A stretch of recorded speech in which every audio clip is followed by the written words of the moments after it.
baba, lakini mbona muda mrefu hivyo? Bila shaka baba, anachoongea kaka kina ukweli. Asante sana mdogo wangu kwa sapoti yako. I salute you. Ndiyo kaka, si unajua damu ni nzito kuliko maji. Sawa mdogo wangu, acha mimi niongee na baba. Nina hakika atanielewa.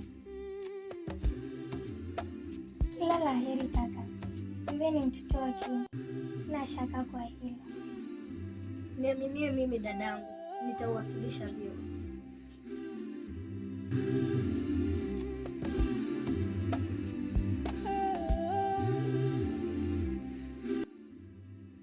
Mimi niko chumbani kaka.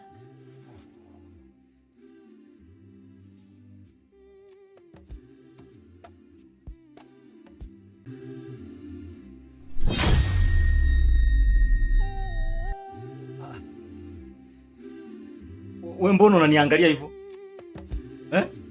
Unaniangalia kwani mimi ni breaking news? Samani baba, ila naomba unisikize angalau kwa dakika 2.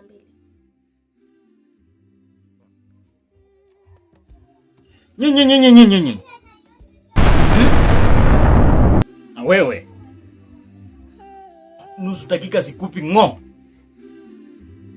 Mpaka ile siku mtaamua kuheshimu uamuzi wangu. And for information, unaona huyu? Kuanzia leo, huyu ndio mama yenu. Unasikia? Lakini baba, hakuna cha lakini. Nyinyi ni watoto tu. Mkiwa wakubwa, mtaelewa ninachokimaanisha.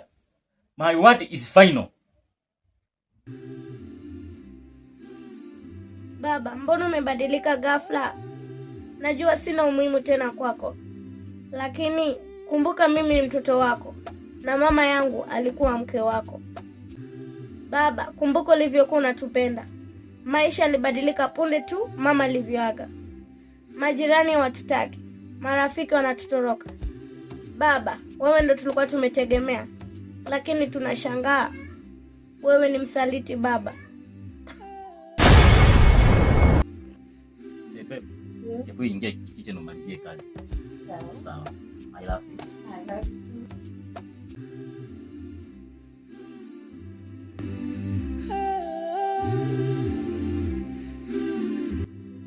Wewe. Mtoto anaongea vitu gani? Huenda kuna kitu sifanye kitu sawa hapa.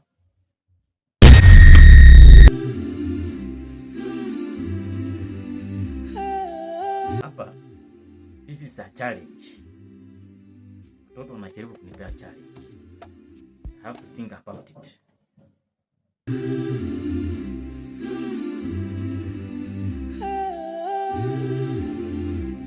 Kaka, kila kitu kiko sawa.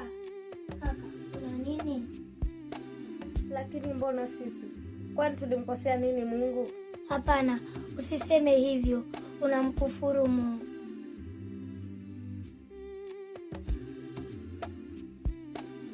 Kaka. Kaka, kuna nini?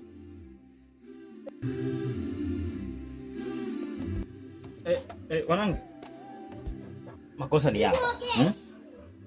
Nimegundua kitu kimoja. Kuna challenge ambayo mmenipea. Mimi kama baba yenu nimefeel. Sasa kuanzia leo, mpaka tarehe leo, nitawasikiza, nitawahudumia and I will take good care of you. Nyinyi ni watoto wangu na mimi nyinyi ndio wa kwanza. Si mtu mwingine. Unasikia? Sasa turudi ndani. Kwanza kuna mambo nataka kuongea na nyinyi ya baba na watoto.